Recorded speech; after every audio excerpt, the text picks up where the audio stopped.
I'll be showing you how I built these acoustic panels at home, which I'll be using for my small home theater room.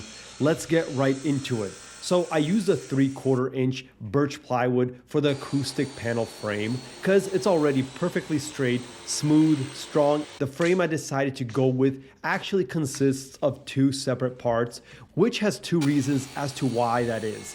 First, it makes the frame much stronger. Second, I wanted to have an oak wood frame around the whole panel, and the second section of the plywood allows me to install that oak border flush with the fabric.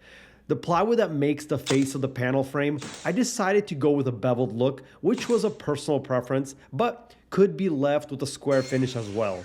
Next, we move on to gluing both these parts together. I highly recommend using both glue and brad nails. The acoustic insulation comes exactly in a 4x2 size, and I didn't want to have to cut any of it down to fit, so the insulation completely dictated the size of my frame.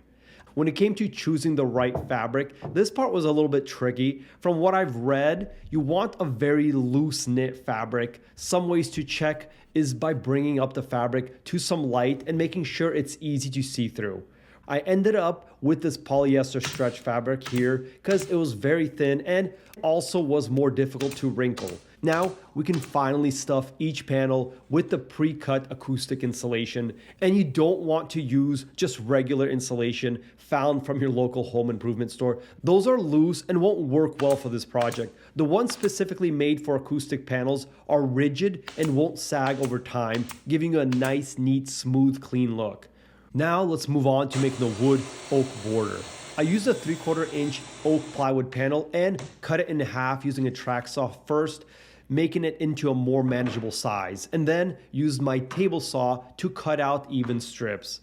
I then covered up the edges of the plywood with oak edge banding. When it came to staining, I love using Osmo's products. It's just an easy way to stain, and no matter what I seem to do, I just can't mess it up. It's now time to install them. Some of the oak frames did fit a little bit more snugly than others, but I'm glad they all fit nice and tight. I was super happy with how these panels turned out. I love the contrast that the wood added to the fabric. After getting all 10 panels up on the wall, there was a drastic noticeable difference in noise levels in this room. Before, conversations would seem so noisy since it's quite a small room and it mainly had bare walls. And there you have it. Hope you liked the video. Don't forget to hit that thumbs up button and give me a follow to see more of my DIY projects around the house.